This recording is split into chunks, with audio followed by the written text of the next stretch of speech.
사도행전 16장 11절 12절 말씀을 같이 교독하겠습니다.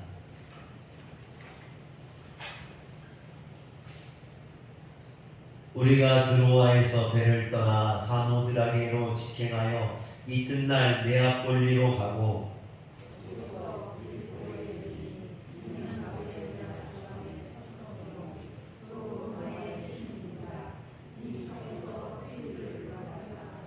아멘. 드로아에서 마게도냐 사람 한 쌍을 본 바울은 아시아에 있는 드로아에서 배를 타고 네아폴리를 거쳐서 마게도냐의 첫 성인 빌립보로 가게 됩니다. 이 그림을 좀 보여주시겠어요? 그림을 한번 보여주시면 이게 바울의 이제 2차 전도 여행입니다. 안디옥에서 출발해서 더베를 거쳐서 루스드라를 거쳐서 드로아까지 가게 되죠. 여기가 이제 아시아 지역입니다. 이곳이 아시아 지역인데 여기에서 배를 타고 드로아에서 제가 동그라미를 쳐놨죠. 드로아에서 배를 타고 사모드라게를 거쳐서 네아폴리, 빌립보로 이렇게 들어가게 됩니다. 그런데 여기서 드로아는 지금의 터키 북쪽, 당시 아시아 서북 쪽에 있는 항구 도시였습니다. 여러분들이 드로아 하면 잘 모를 텐데요.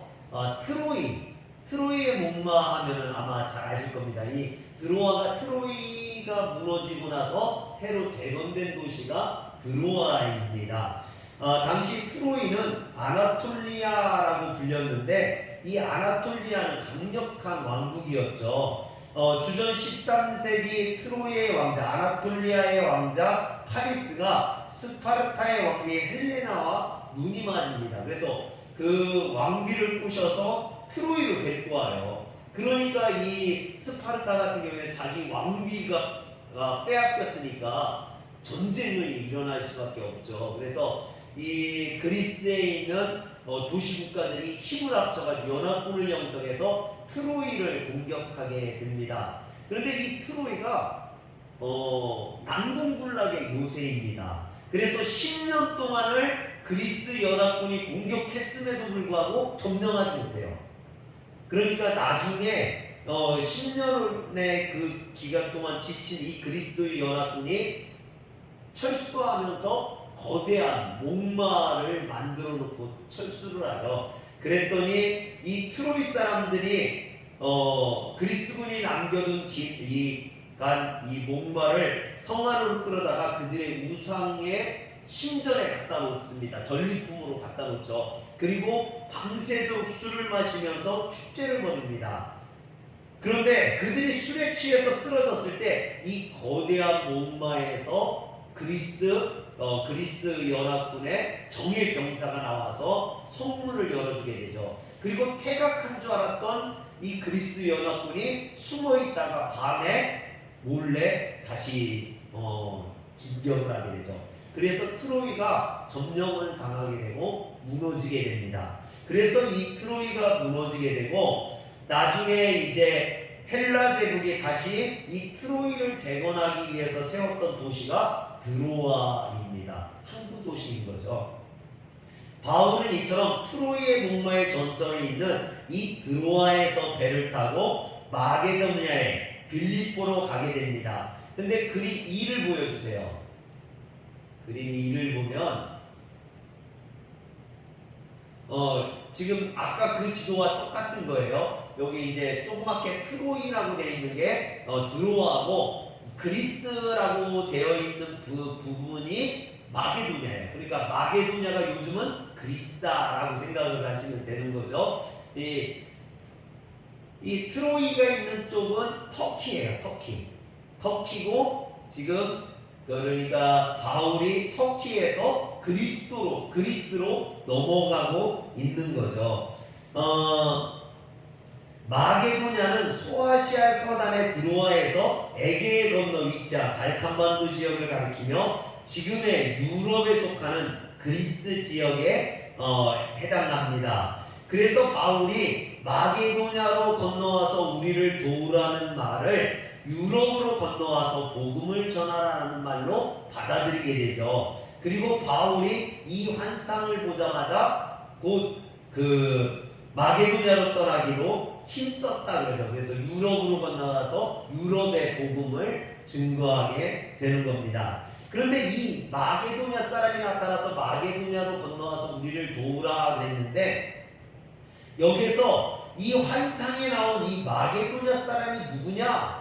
이것은 의문이 많이 가죠. 성경에는 그 사람이 누구인지에 대해서 자세하게 설명이 있지 않습니다. 따라서 우리가 그가 누구인지 알 수 없죠. 근데 성경 주석의 대가였던 버클리 목사님이 바울이 본 이 마게도냐 사람은 헬라 제국의 황제였던 알렉산더 대왕이다 라고 주장을 해요. 그래서 알렉산더 대왕이 헬라 제국을 정복해서 통일했던 것처럼 바울에게 복음으로 그곳을 정복하라는 하나님의 메시지다 라고 해석을 합니다. 그러나 이것은 개인적인 의견일 뿐이지 정확하게 그렇다라고 말할 수는 없습니다.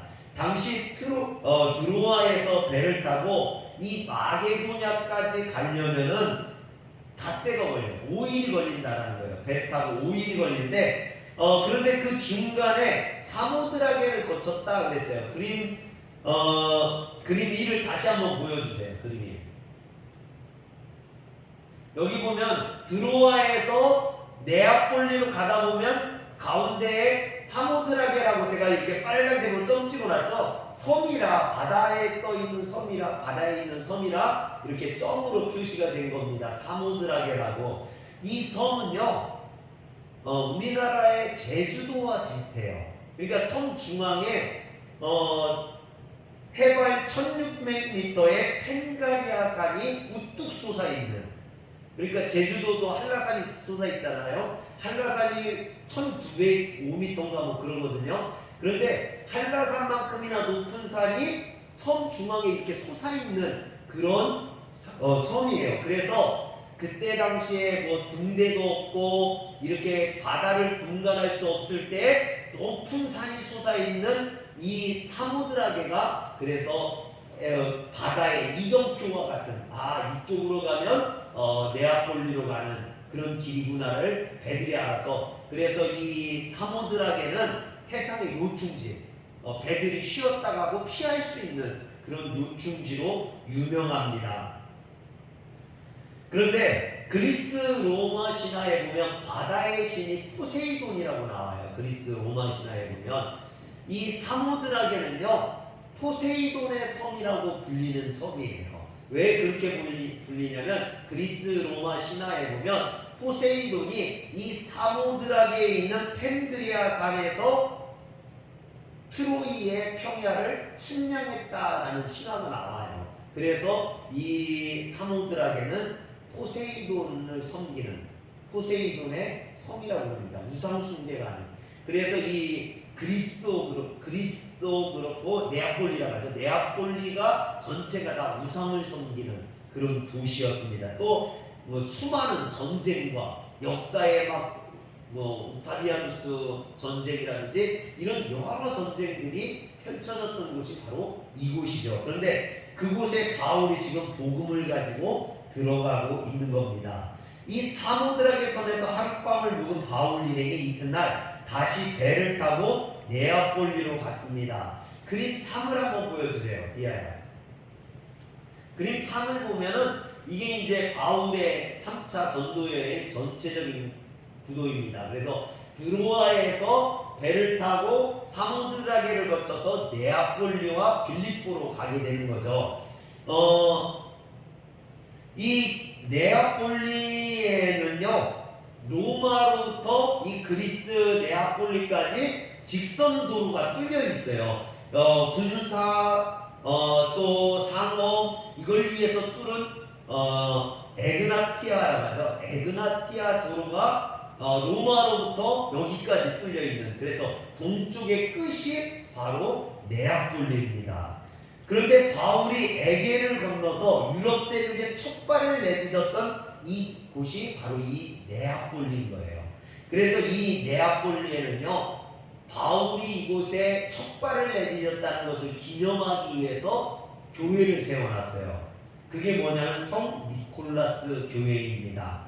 그 니콜라스 교회는 바울이 유럽에 첫 발을 내딛는 것을 기념하기 위해서, 디아야 그림 사진 보여줄래?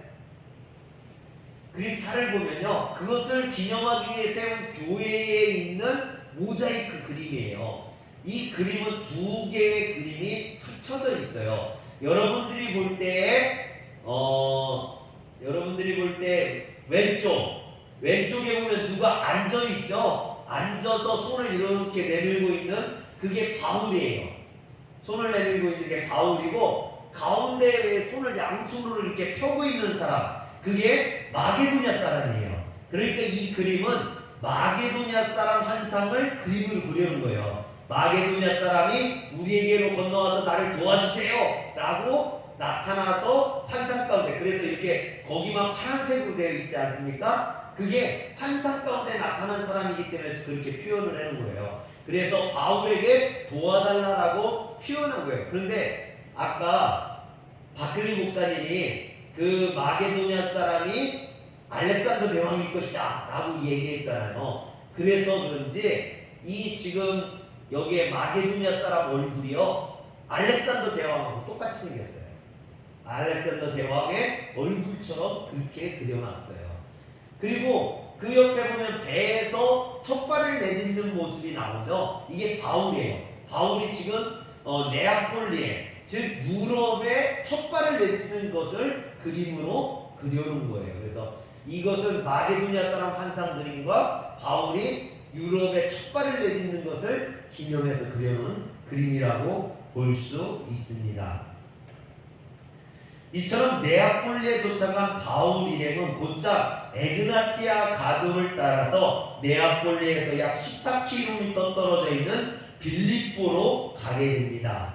본문의 빌립보로가 로마 제국의 속주인 마게도냐의 첫 성이라고 기록하고 있어요. 이 첫 성이라는 말은 첫 번째에 해당하는 헬라어가 프로테스라는 말인데, 첫 번째 또는 제일의이라는 뜻을 갖고 있어요. 그러므로 이 빌립보가 마게도냐 지방의 첫 번째 성이다, 가장 큰 성이다, 제1의 성이다 라고 의미가 되어지는데 사실은 그렇지 않습니다. 왜냐하면 마게도냐 지방의 제일 가는 첫 번째 성은 데살로니카예요. 데살로니카가 빌립보보다 더 컸어요. 그리고 수도이기도 하고.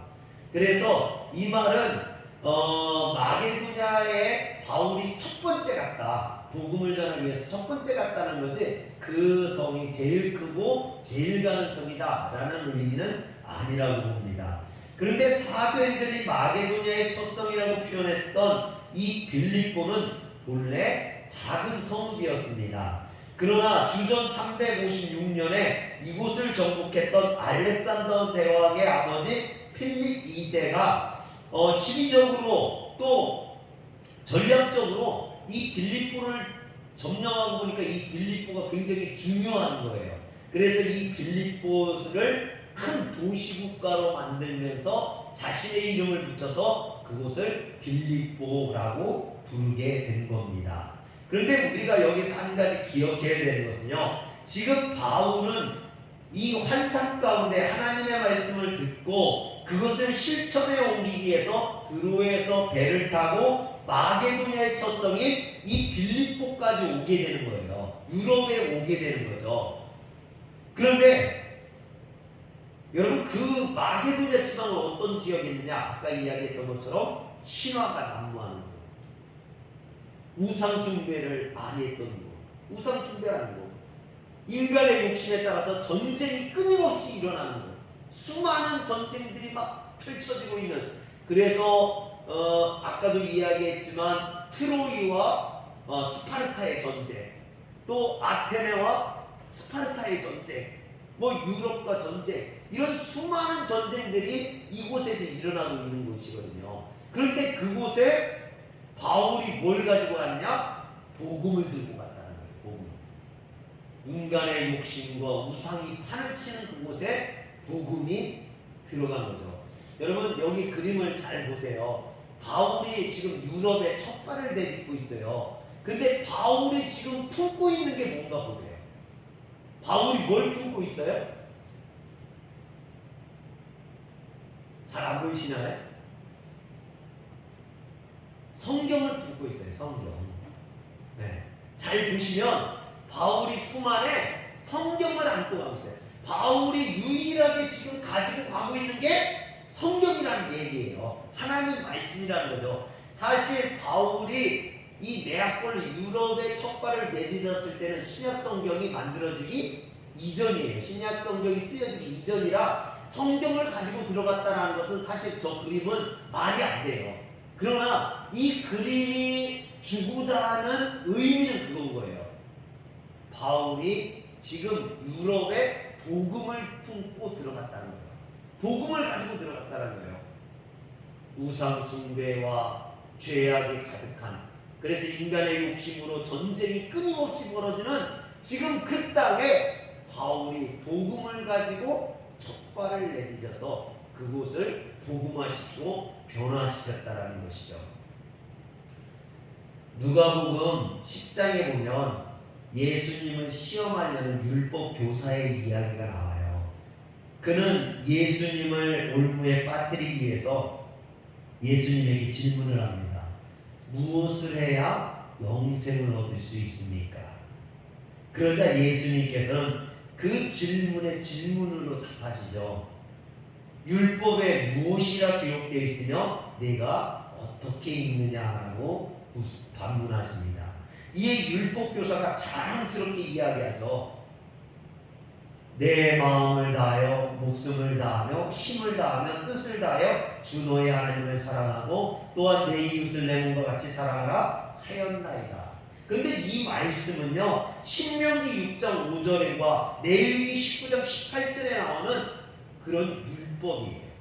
그러니까 이 율법교사는 자기가 얼마나 율법에 대해서 잘 알고 있는지를 지금 자랑스럽게 예수님 앞에서 자랑하고 있는 거예요.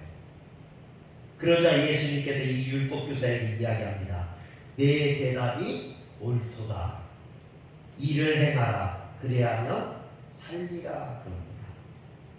이는 영생을 얻는 믿음이 율법교사와 말처럼 하나님의 말씀을 알고 그것을 외우는 것에 그치는 것이 아니라 하나님의 말씀을 실행하는 것임을 일깨워 주시는 말씀이죠. 그러자 율법교사는 자신의 의로움을 가시기 위해서 대체 누가 자신의 이웃이 될 수 있느냐? 누가 내 이웃이냐? 라고 묻습니다.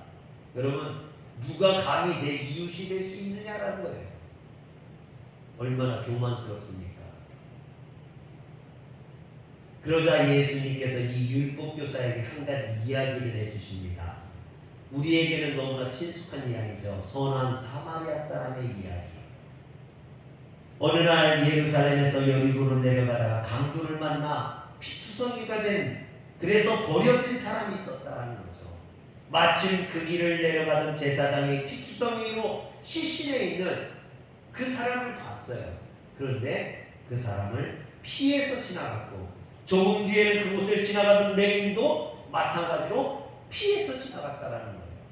그러나 그 길을 가던 선한 사마리아 사람은 강도 만난 자를 보고 응급조치를 한 다음 자기 나귀에 그 사람을 태워서 주막으로 데리고 가서 보살펴 주었을 뿐만 아니라 그 주인에게 부탁해서 이 사람을 돌봐주면 내가 올 때 부족한 것이 있으면 더 주겠다라고 이야기까지 하죠. 예수님께서 이 선한 사마리아 사람의 이야기를 하면서 이야기합니다. 네 생각에 이 세 사람 중에 누가 강도 만난 사람의 이웃이 되겠느냐? 여러분, 누가 이웃일까요? 레위인, 제사장, 사마리아 사람. 누굽니까? 당연히 사마리아 사람이죠. 그런데 이 율법학자는 그렇게 이야기하잖아요. 성경에 보니까 누가복음 10장 37절에 보니까 이르되 자비를 베푼 자이다. 선한 사마리아 사람이 이웃이라는 걸 인정하고 싶지 않은 거예요. 사마리아 사람을 그들은 개처럼 여겼거든요. 그런 상종도 아웃타임 사마리아 사람이 내 이웃이 된다는 걸 견딜 수가 없는 거죠. 그거를 받아들일 수가 없는 거예요. 그래서 그는 사마리아 사람입니다 라고 말하지 않냐고 자비를 베푼 자리이다 라고 돌려 말했던 것이죠.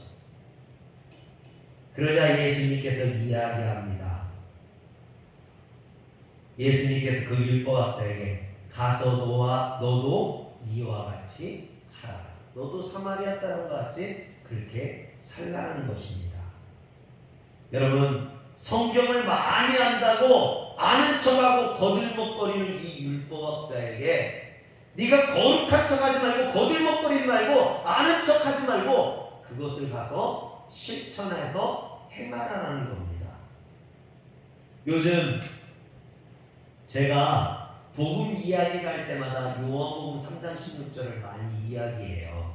하나님이 세상을 이처럼 사랑하사 독생자를 주셨으니 이는 그를 믿는 자마다 멸망치 않고 영생을 얻게 하려 하시니라. 이 말씀이 너무나 저에게는요 요즘 진리를 다가와요. 하나님이 우리를 사랑하신대요. 그런데 하나님께서 말만 사랑해 나 너 사랑해 그랬다면, 말만을 했다면 그게 무슨 의미가 있겠습니까? 그런데 그 뒤에 보니까 어떻게 되어 있습니까? 독생자를 주셨으니, 예수 그리스도를 우리에게 직접 보내주셔서 십자가에 내어 주심으로 우리를 구원하셨다는 거죠. 이게 사랑이에요. 이게 사랑. 여러분, 말로만 하는 건 사랑이 아니죠. 믿음도 마찬가지입니다. 하나님께서 말로만 하는 게 아니라 실천으로 보여주셨던 것처럼 우리가 하나님을 믿는다는 것도 믿습니다. 믿습니까? 믿습니다. 여러분 많이 하죠. 무슨 개그 프로 같아요. 요즘은요 그래서 믿습니다 하는 교회가 없어요. 왜? 하도 개그 프로에서 그것을 웃기게 만들어 놔가지고요 요즘은 믿습니까? 물어볼 수가 없어요. 무슨 장난하는 것 같아서. 여러분 그런데 여러분 믿음이라는 거는요 믿습니까 해서 믿습니다 한다고 그게 믿음이 아니라는 거예요. 그것을 행하는 것이 믿음이라는 거죠. 할렐루야. 그래서 야고보서에 보면 행함이 없는 믿음은 죽은 믿음이라고 했어요. 죽은 믿음. 믿음이 아니라는 얘기죠. 믿음은 하나님의 말씀을 듣고 그 하나님의 말씀을 인정할 뿐만 아니라 그 말씀을 실천하는 거라는 거예요. 오늘 바울이 그런 거예요. 여러분, 바울은 마게도냐 사람의 환상을 봤어요. 그게 알렉산더든 누구든 마게도냐 사람이 나타나서 도와달라는 그 환상을 봤어요. 그리고 그 환상이 하나님께서 나에게 유럽으로 건너가서 마게도냐로 건너가서 복음을 전하라는 그 하나님의 뜻으로 받아들였어요. 그래서 그 마음에 하나님의 말씀을 품고 그 말씀을 가지고 마게도냐로 가고 있는 거예요. 할렐루야. 여러분 그런데 10절에 보니까 바울이 그 환상을 보았을 때 우리가 곧 마게도냐로 떠나기를 힘쓰니 그것을 실천하려고 힘썼다, 노력했다 라는 거예요. 이게 믿음이에요. 사랑하는 성도 여러분, 믿음은 아무리 말로 떠들고 성경을 아무리 많이 알고 있고 그것을 달달 외우고 있어도 소용이 없어요. 그것을 내가 힘쓰지 않고서는 그것을 실천하려고 그것을 행하려고 노력하지 않는다면 그 믿음은 죽은 믿음이요 아무 쓸모없는 믿음이라는 겁니다. 사랑하는 성도 여러분, 아브라함은 하나님께서 내가 너에게 지시한 땅으로 가라 했을 때 한 번도 가보지 아니한 곳이지만 그 말씀을 믿고 따라갔어요. 갔어요. 오늘 바울도 하나님께서 보여주신 환상에 따라 한 번도 가보지 아니한 바다를 건너서 마게도냐로 갔어요. 오늘 우리는 주님의 말씀이 나에게 들려졌을 때 그 말씀을 따를 용기가 있습니까? 바울처럼 그 말씀을 따르기 위해서 힘쓰고 있습니까? 만약에 그런 힘씀이 나에게 없다면 내 믿음은 죽은 믿음일 수도 있습니다. 오늘 빌립보까지, 아니 주님께서 명령하시는 그곳까지 따라갈 수 있는 여러분들에게 살아있는 믿음이 있기를 주의 이름으로 축원합니다. 기도하겠습니다. 전능하신 하나님 감사합니다. 오늘 우리의 믿음이 살아 역사하는, 살아 움직일 수 있는 믿음이 되게 하시고, 주님의 말씀을 따라 마게도냐가 아니라 빌립보가 아니라 하나님께서 지시하시는 그곳까지 나아가 순종할 수 있는 저희들 되게 하여 주시옵소서. 우리 주 예수님의 이름으로 기도합니다. 아멘. 영상 좀 꺼주세요. 우리 성도님들과